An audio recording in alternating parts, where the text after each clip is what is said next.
Hey everyone. Today I'm having a conversation that I've been wanting to have for a while.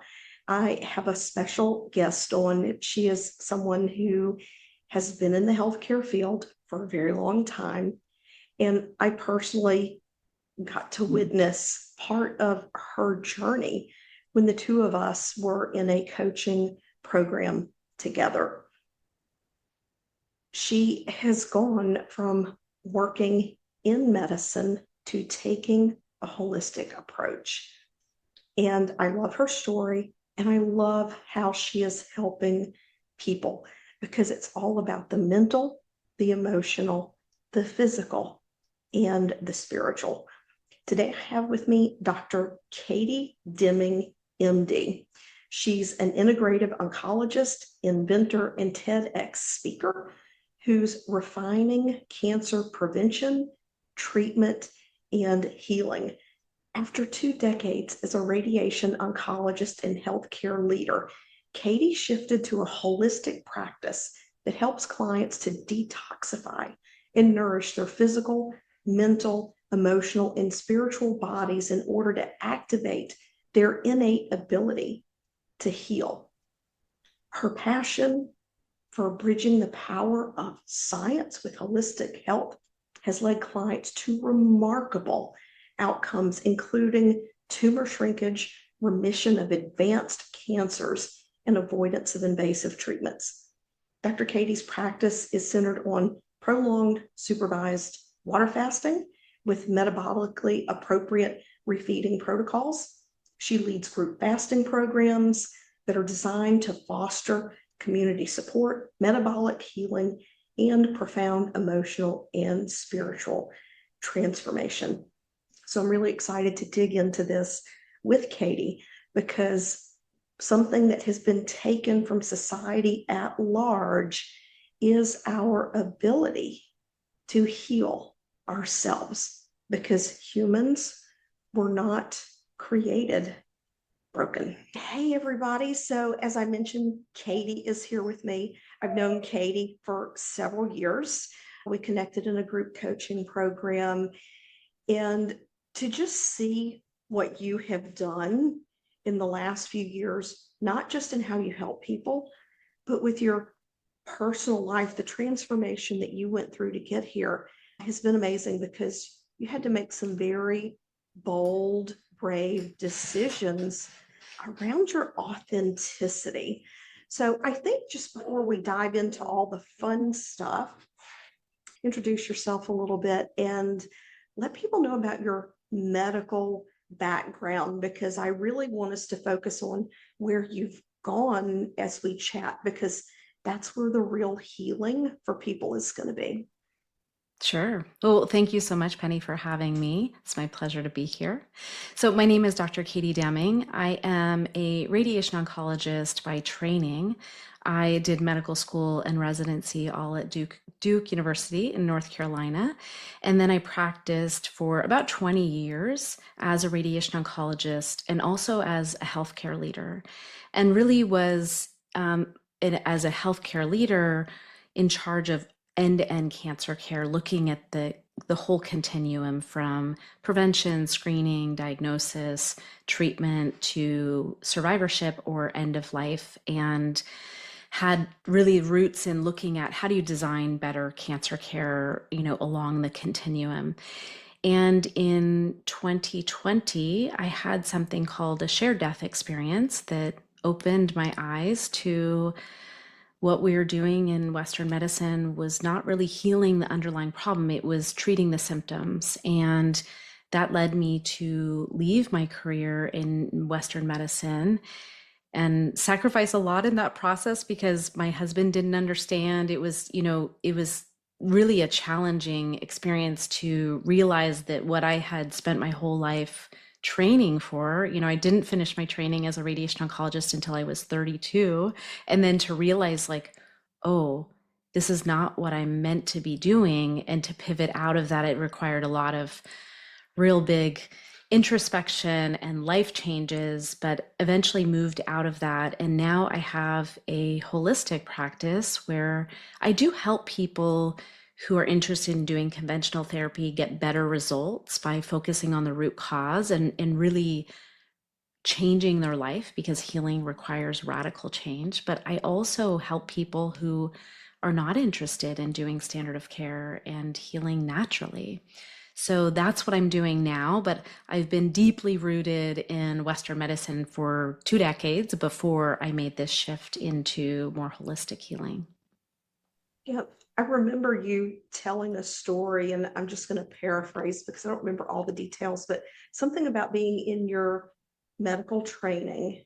And I believe you were volunteering some hospice or something along those lines. And you said that a mentor said to you to stick with the science, to stick with the research. And it's almost as if you've come back full circle to what you intuitively knew was important.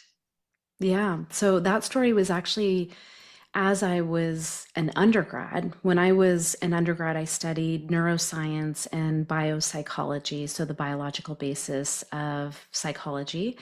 And I didn't know what I was going to do with that. And I thought at the time, okay, well, I could do research in, neuroscience, or I could go to medical school. And at the time, my mom was really discouraging me from medicine. She was a nurse practitioner, and she wasn't sure that the lifestyle was something that I would want to do, especially she knew I wanted children. And so she was just cautioning me because she was in medicine. And you and I have both been there, right? And so I'm kind of the same way with my kids, would be cautionary about that. But so I was thinking, okay, what is the part of medicine that I wouldn't want to do? Because maybe I could just cross medicine off and that would be the easy way for me to move on. And so I had not really had much experience with death in my life, except for as a child. When I was in the second grade, one of my friends was diagnosed with leukemia. And then she ended up dying at the end of my fourth grade. And it had a big impact on me. Just it was scary as a child to watch one of your friends, really deteriorate and then end up dying. Like, I didn't even know that that could happen with children. And so I was afraid of death. And so I decided that the one thing about medicine that would be the hardest for me would have been death. And so I decided to volunteer for hospice to cross medicine off my list. And as you can imagine, since I am an oncologist, this story did not go as I had anticipated. And when I started volunteering at hospice, I was 20 years old. At 20, we think the world revolves around us and we're very focused on achieving, and spending time with people who were facing their own mortality and the end of their life was such a beautiful experience for me. And they shared so much wisdom and so many things about life that I hadn't been told. What was important? What do they wish they had done? What would they have done different if they had a chance to do it again? And I was hooked. I loved being with people who were close to the end of their life. And at this particular hospice, it was mostly cancer patients, but also some people who had AIDS as well at that time. And I just was really drawn to the people who were dealing with cancer. And so I decided from that experience that not only did I want to go to medical school, but that specifically I wanted to become an oncologist. I didn't know what type of oncologist. I didn't even know a radiation oncologist was an option, but I just knew I wanted to be with people who were healing cancer and facing their own mortality. And so when I was interviewing for medical school, I interviewed at, I think, 6 schools, and at only one of the schools was I placed with a medical oncologist for an interview. And I was so excited for this interview. I was like, oh, this is exciting. I actually had never met a medical oncologist because of hospice. The oncologists weren't there. It was palliative care. And I was so excited for this interview. And the the doctor came in and he was a pediatric oncologist. And, I was assuming this was going to be like a really positive experience. And he asked me, I see on your personal statement here that you want to become an oncologist. And I'm wondering why. And I explained to him, I said, I had the most profound experience at hospice. And the intimacy and the connection and the wisdom that I learned from cancer patients was life changing. And I want to spend my career being close to that, like, and being with them, because that, for me, there's such intimacy that you can rarely get other than when really life becomes real. And that's where I wanted to spend my time. That's what I wanted to be close to. And he looked at me and he said, that is not a good reason to become an oncologist.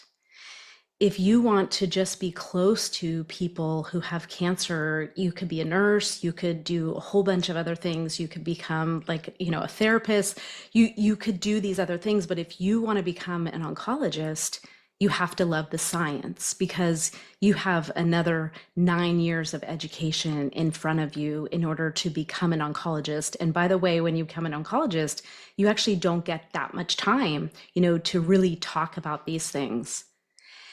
And I just felt like he had just sucked all the air out of that room. And I was just like, wow. Like, and I took it personally at the time. I thought somehow he was saying I wasn't, like, my reason wasn't good enough or I wasn't smart enough. And so I remember leaving his office, and it was in Boston. And I remember Boston Children's Hospital, and just walking out of the hospital and just tears streaming down my face of just being, the reason why I wanted to become an oncologist being crushed. It was crushing for me, that conversation. And I decided that day that I wasn't going to tell anyone. I was like, okay, I'm going to go on and I'm going to become a doctor, but I'm not going to tell anyone why I want to do this. I'm going to pretend like I love the science, because clearly, that's what this authority figure just told me. But the interesting thing was, clearly I was smart enough. I was interviewing at Harvard, so I was clearly smart enough. But I just took this like that something was wrong with me. And I stuffed that in my backpack for many years.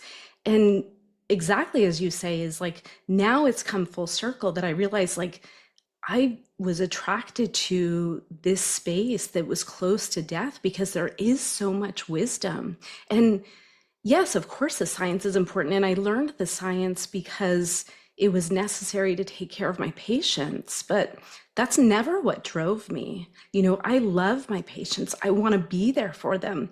And it's funny, telling this story makes me emotional, because it was crushing to have that experience so young. And now I think, like, how dare someone in a power position like that to really take away someone's dream or make them think that the reason that they want to do something, when they're clearly qualified, talented, excited, to take that away. But now I realize, in some ways, he was right.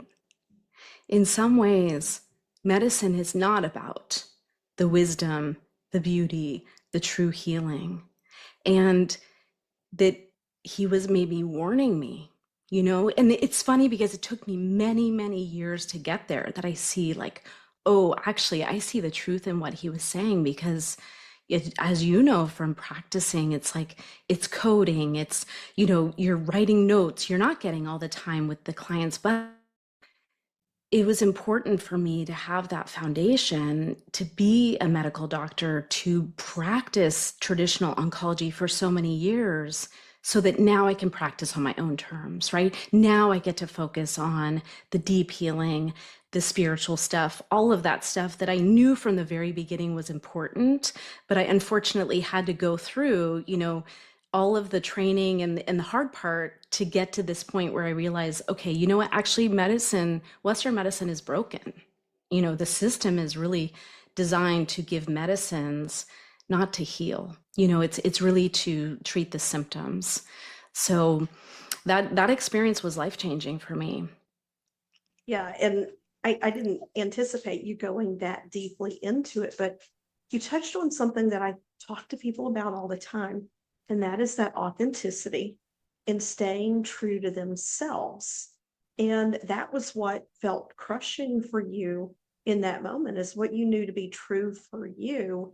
It felt like it was wrong. And most people go through their life conforming because of that.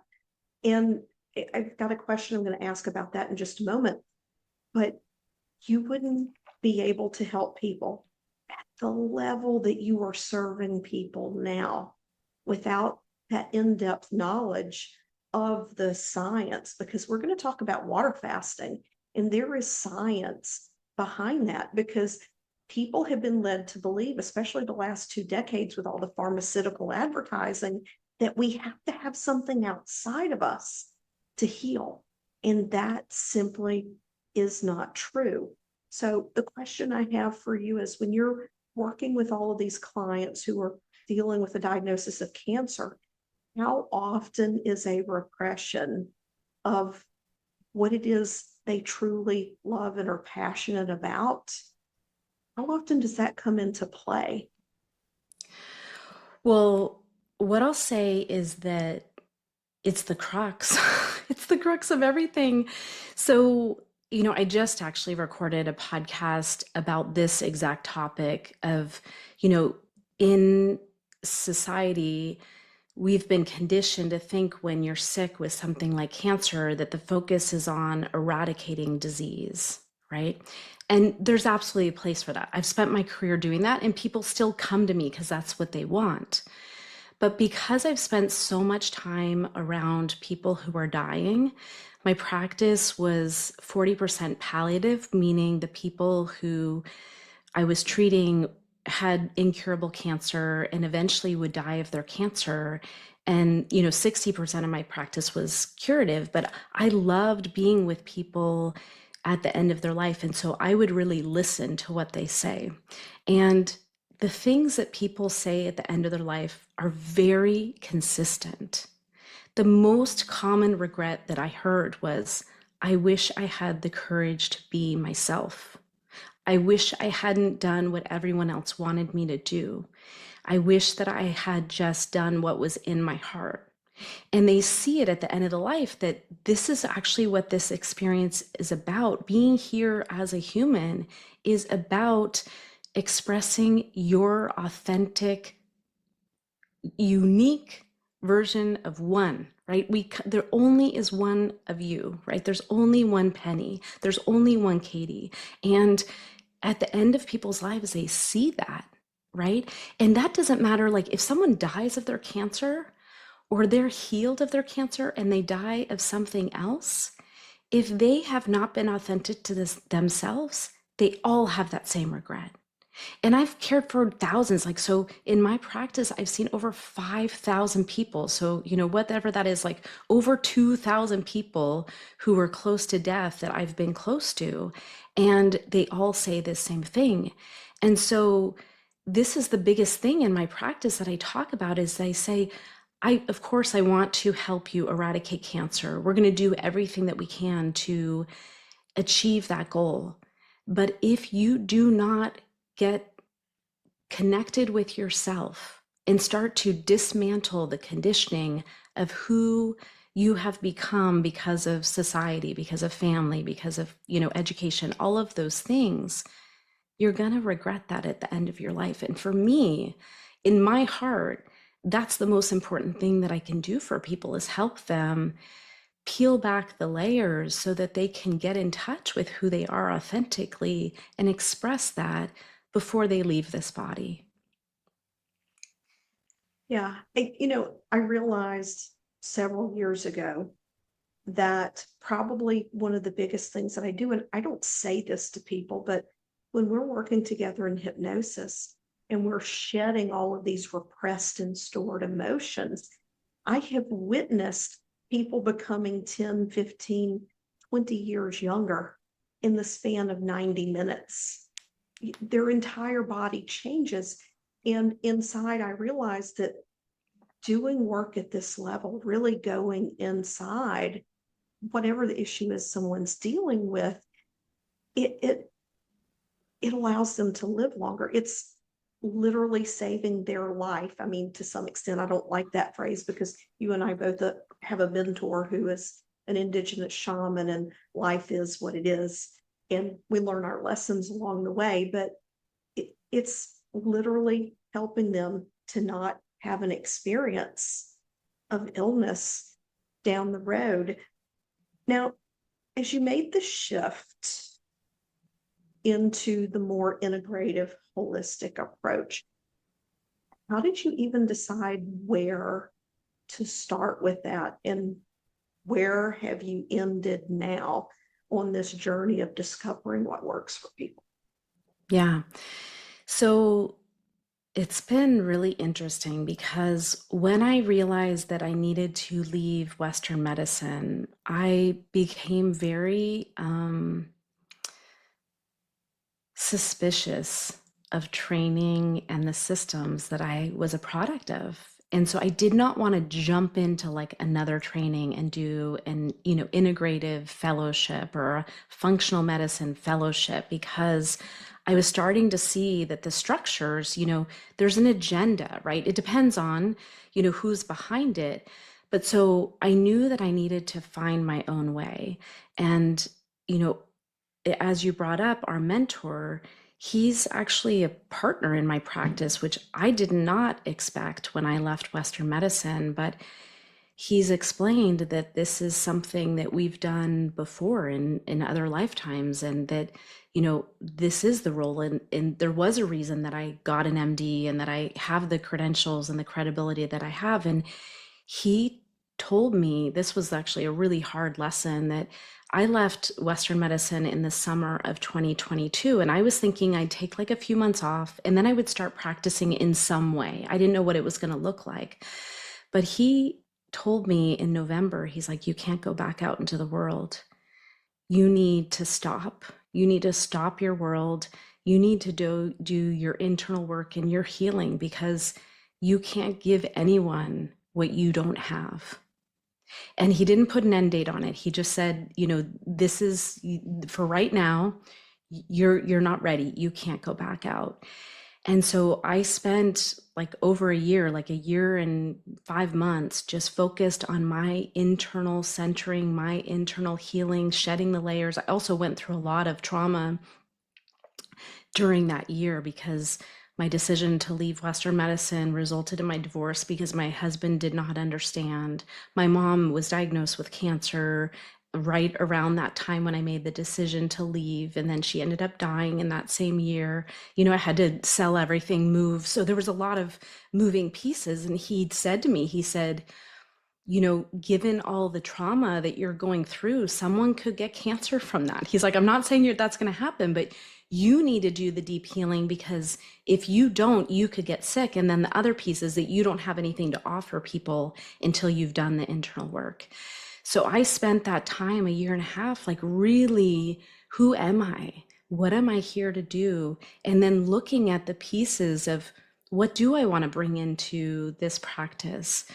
And some of the things that I started to recognize was emotions, like, emotional trauma. There's data showing that emotional trauma is correlated with illness, including cancer, cardiovascular disease, diabetes, heart disease, or COPD or lung disease. And so I was learning these things that I never learned in Western medicine. And then also the foundation of food and toxicity, all the toxins in our environment that I didn't know anything about being in Western medicine. So I spent my time just educating myself and learning. And when I started my practice, I knew it was going to be about holistic healing.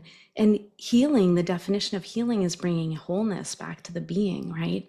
And so I started focusing on diet and emotional healing and really helping people with this holistic approach. But one of the things that came up, and this came from Don Javier, is he said, that you can heal cancer if you fast someone for 30 days. And I nearly fell out of my chair. I was like, what do you mean fast? Like no food for 30 days? And he was like, yes. And it sounded crazy to me. I was like, that sounds crazy. But I had a client who, actually was sent to me because she was on his list, his list at that time, it's closed now, as you know, but at the time, someone who was on his list, and it was like 4 years to be seen. And then she had breast cancer and it was spread to her brain. And she messaged to see if she could get moved up to, see him sooner or work with him sooner. And they said, you should go see Dr. Katie. So she had come to me from him, and then he had said about the fasting, and she said, let's do it. And we did 17 days because she was going to have a trip coming that wouldn't allow her to go all the way to 30 days. But we did a 17-day water fast. She had breast cancer that had spread to her brain. And she had a treatment before she started work with me, like just like a couple weeks before, which was radiosurgery, which is very high dose radiation into the tumor. And usually when you have high dose radiation like that, radiosurgery, the tumor on the scan 3 months after, 6 months after actually looks bigger, but it's a little bit less enhancing. And then over time, it starts to shrink, but you'll still see remnants of the tumor like years out from the treatment. And then also you'll see damage from the radiation around the tumor. And she had the most amazing experience, like mental clarity, and just like the beautiful things that were coming through her when she was fasting were incredible in their own. And she was like, even if nothing happens with the tumor, this was incredible in its own right. But when we got the MRI 3 months later, the neurosurgeon said to her, this is so weird. He said, it's gone. And she said, well, isn't that what you expect? Like, isn't that what this treatment is for? And he said, yes, but that's not what happens with radiosurgery. Like this, what your scan is showing is that basically there is no evidence there was ever any cancer there. There's no radiation damage. There's no tumor. This is very unusual. This is weird. And he was just like scratching his head, like, what is going on here? And so it took me a little time to get the actual images so that I could see them. And I can share them actually with you if you want to put them in your show notes. But basically, her MRI is completely clear. It's as if there had never been a tumor. There's no damage from the radiation, which you would expect. There's no evidence of any tumor. And actually today, she's having another MRI. She's been clear. She's now at 18 months after the radiosurgery, but her 1 year scan after the radiosurgery was completely clear. And today she's having a repeat scan. And this is someone who, you think about this, she has a HER2 positive breast cancer. And actually, these are ones that you're not supposed to get, like fasting. There's a question of whether fasting works for HER2 positive breast cancers, but this is a type of cancer that someone who has a brain metastases should have been dead within 3 months of having that diagnosis. And we are now 18 months. She is thriving. She serves as a mindset coach for my fasters. And she's going in today to have a scan to see, what it shows. But at a year, it's totally clear. I just can't even reinforce to people how amazing that is. I remember seeing about it on Facebook. There, you guys had done a post. I'm not sure if it was her, but you had done a case study of a client, and I was just blown away. But I only recently, within the last couple of years, learned about autophagy and fasting. And people talk about saving cord blood for stem cells. We can flip that switch, can we not, when we go into a state of autophagy, where we can literally activate like almost a regenerative effect in our body? Am I phrasing that correctly? No, that's absolutely correct. So autophagy is when the body starts to recycle damaged proteins within the cells. And that it starts at 36 hours. The body basically sends a signal that we're in this state of fasting, and it starts to package up damaged proteins in the cells and recycle them and use them actually in the process of creating energy for the body. And that starts at 36 hours. But for cancer, the magic actually of true autophagy, where you're going to get shrinkage of tumor, happens at about day 6 or 7. So I think it might be helpful for me to explain just the process of, now that I understand it, like what's happening when people start fasting and how is this allowing tumors to shrink, just from fasting with water. This sounds bizarre. Like, how is that even happening? But What happens when you first start fasting is it takes about 3 days to fully get into ketosis. And at 36 hours, you start to have a little bit of this recycling, the autophagy. There was a Nobel Prize won about this concept of autophagy. But then what happens is at about 3 days, you're in full ketosis. And then you start to detox. So, starting about day 4, because you're using ketone bodies for fuel, which comes from fat, basically, you're breaking down the fat, and then the body converts that to ketones, and your body can use ketones. Actually, every organ in your body can use ketones instead of glucose for its fuel. And so at about 3 days, you've fully switched into this using ketones for your fuel. But because you're dumping the fat is the source of the ketones, right? You're dumping these fatty acids, and then the liver is using those fatty acids to create ketones. But when you're starting to dump that fat, where's all the toxins, or where are all the toxins in our body stored? They're stored in our fat. So starting at about day 4, you start to get this beautiful detoxification physically. And actually people can get, what they call a healing crisis starting at about day 4 of pain or sleeplessness, things that just basically you feel like you're sick, but it's actually the body detoxifying itself, which is beautiful. For actually living in the modern world, we're completely toxified. Even if we're eating really well, there's so many toxins in the food and in our environment and in products that we don't even know about, in the air, microplastics in the water. So you get this beautiful detoxification between days 4 and 7. It continues after that, but that's like the most profound detoxification. And then at about day 7, the body recognizes like, okay, hey, there's no fuel coming in. We're going to now have to prioritize which tissues we're going to use, because we don't want to use the vital organs like the heart, the liver, the brain as its tissue source. So we have to prioritize, what are we going to use first? And the body, with its infinite intelligent design, is going to prioritize using diseased tissue, foreign proteins like viruses, bacteria, infection, as the fuel source to break down for fuel. And this is where you get the like real deep autophagy of the body is basically now flipping the script on cancer. So cancer usually is almost like a parasite on the body. It's using the body's energy to nourish itself and grow and divide at the expense of the body.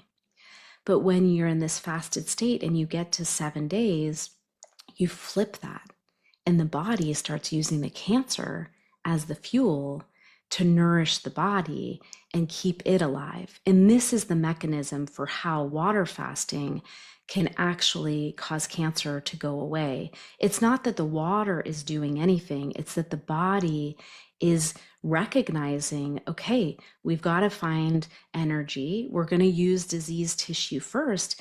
And then the body is really designed to do this, right? And we look back in every religious, I don't want to say organization, but I guess religious organizations or, belief systems, every single one of them uses fasting, right? As part of their cleansing and also for spiritual connection. This is an ancient practice. And actually Hippocrates talked about it as well. So this is a way for us to allow the body to heal itself. I was going to mention that you brought it up about every major religion having fasting. You have Lent, you have Passover, and I don't know the names in the other religions, but they'll do this for 30 or 40 days.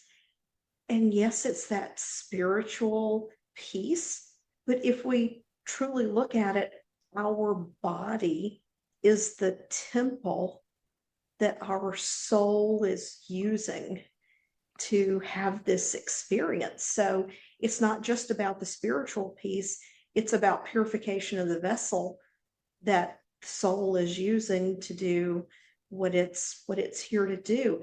Are your people pretty open to this entire spiritual aspect of your work? Do they have to have that deep spiritual belief to connect with you and work with you? Yeah, so I would say that a lot of people just come to me for the autophagy. They see that case study of Christy with the brain tumor going away, and then I have another one with a breast cancer that her doctor was recommending a mastectomy, and then we did a water fast, and that cancer went away, and she never had to have the mastectomy. They see that, and they're like, "Okay, I want this for the autophagy," right? That they're after again. This is after the eradication of the cancer, which is totally fine. So many people come to me for that reason, but it's very consistent that when they start to clear out, and also you have to detoxify to become open in a clear channel to receive source, God, what spirit, whatever you want to call it.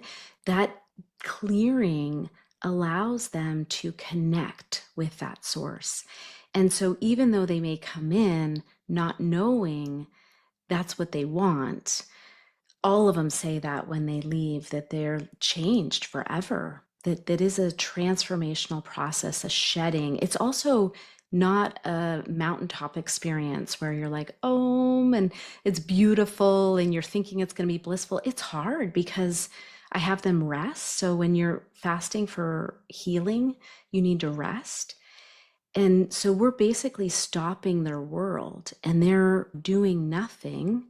And then the world is going on. And it's very uncomfortable to stop your world like that. But you start to realize, like, okay, who am I? What do I want? And you see the craziness of the world when you step away from it.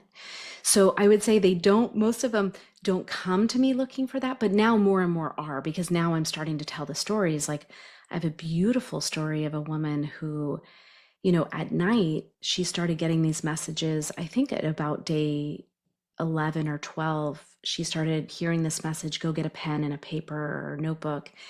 And literally, she's Christian, so she really felt like God was speaking to her. And if you read these messages that came through, I believe it. Like this was source God speaking to her. And then at some point in the middle of the night, she went for 30 days. She started to be able to unzip, like she could see that she could unzip her body and watch her light body step out of her physical body and dance around the room. And she could see who she truly is in spirit form of this beautiful light being that is so filled with joy. And the messages that she was receiving were trust. Don't don't be of fear. Don't be afraid.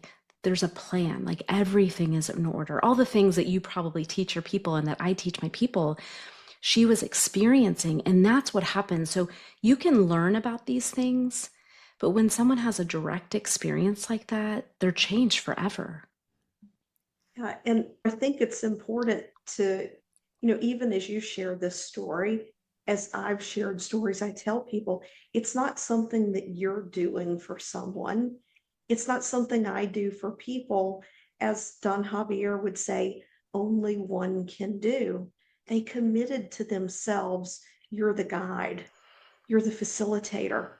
And it's amazing and it's humbling. And I don't know about you, it makes me realize how small I am in this 3D expression of myself when I see people transform like that. Oh yeah. Well, all healing comes from within, Yes. right? It's never the doctor, it's never the healer. It's always coming from within, and we just serve as guides along the way to help you find your way back to yourself. And it is so humbling and so, like, what a privilege to witness the things that I'm witnessing. And I know that you witness similar things in your practice, to see people come back to themselves. And then, you know, you asked that question earlier on about, the authenticity, that actually the healing follows that.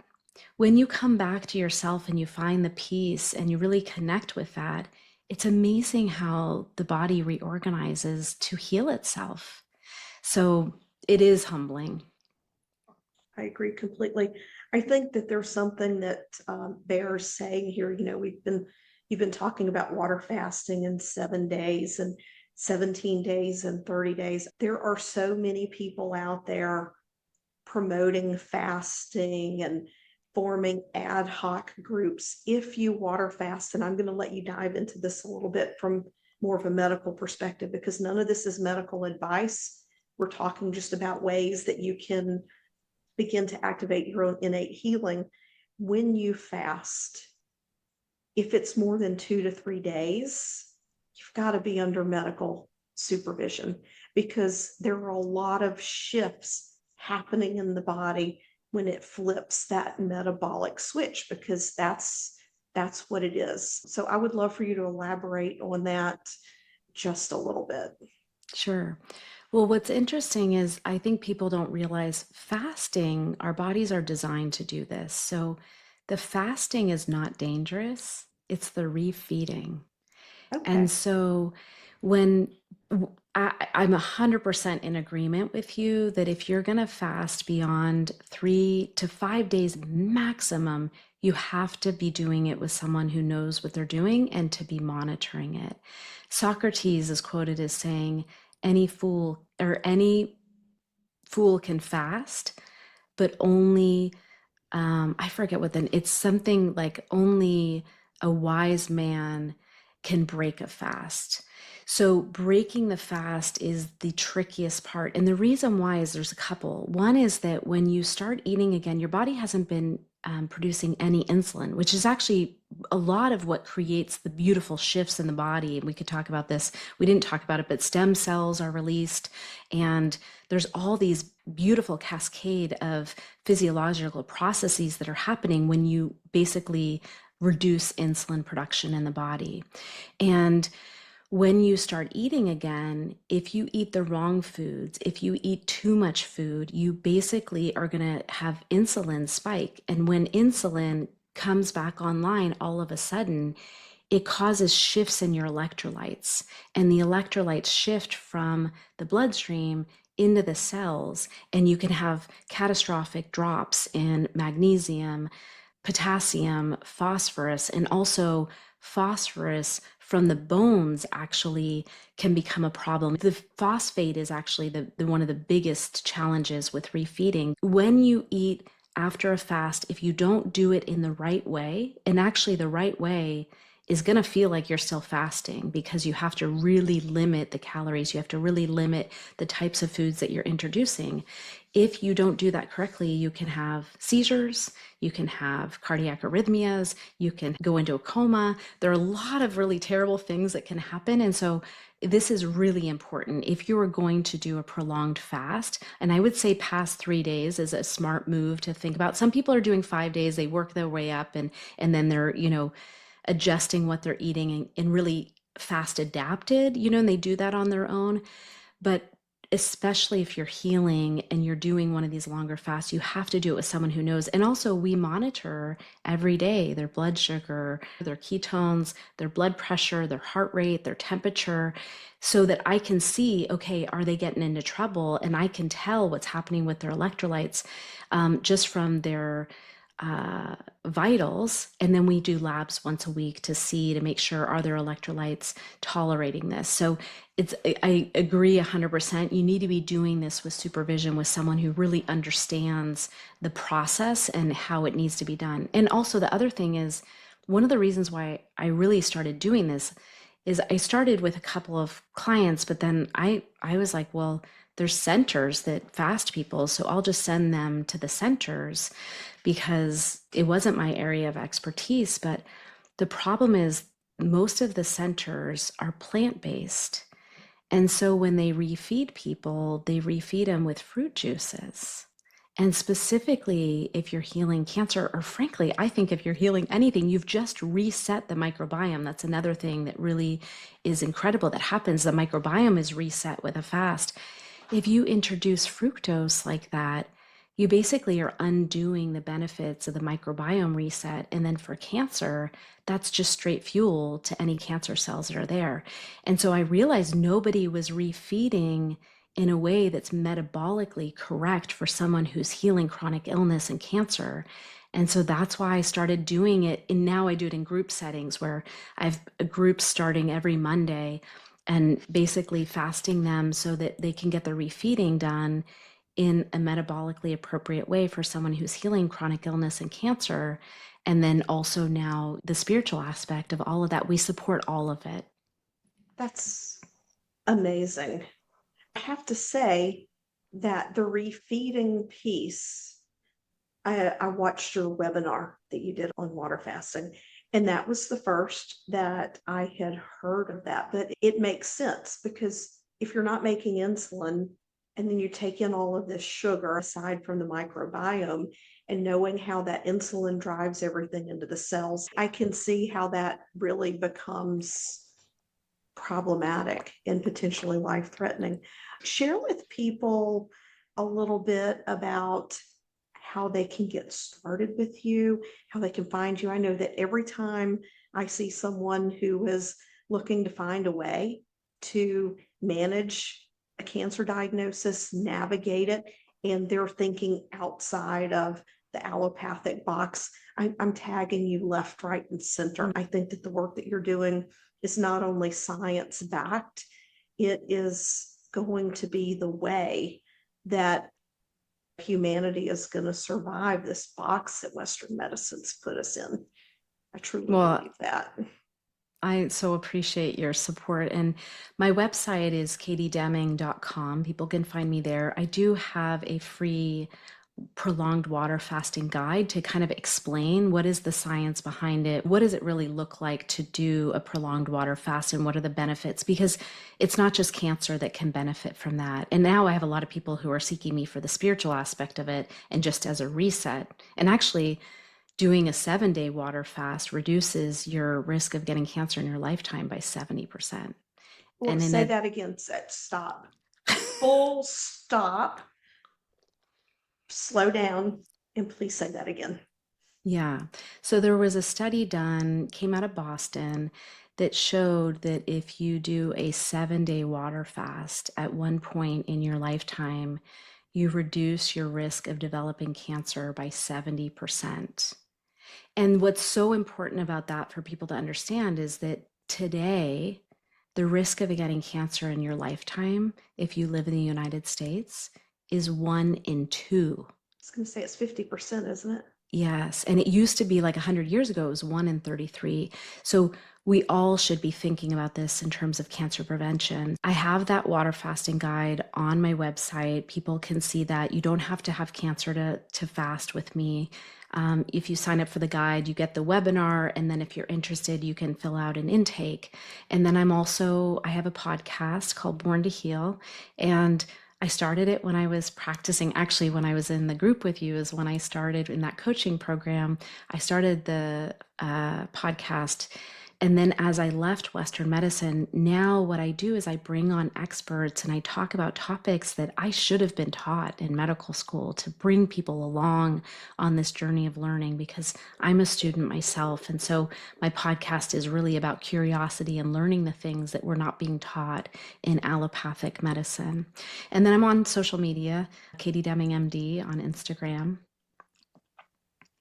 I love it. I thank you for coming on. I can think of a lot of other questions I want to ask, but I think the 7-day water fast, I think that stole the whole show right there because I really just find it mind blowing that something that humans have been doing for centuries has just been dismissed, and medicine just has a lot of things backward. You go in the hospital and when people are sick, we're feeding them sugary feeds and all of these things that something so simple as flipping our body's own biology can be what actually heals us. We're not helpless in this process. So I just want to reiterate that Katie said every Monday she starts a new fasting group. We're going to have all of the links for you. I would love to have the link to the images of the case study so that people can see that in the show notes. And I want to have you back sometime real soon and see what else we can dive into here. Thank you so much for taking the time out of your very busy schedule, because I know you are busy, because you are learning probably more than you're leading, to stay on the edge of this and your own growth. And I really appreciate it, Katie. Penny, thank you so much. It's been my pleasure, and I'd be happy to come back. All right, everybody, please share this episode, leave a review, share it on social media, email it to a friend, whoever you think would love to know that, hey, that 7-day water fast would reduce your lifetime risk of cancer by 70%. It's amazing. Till next week, everybody.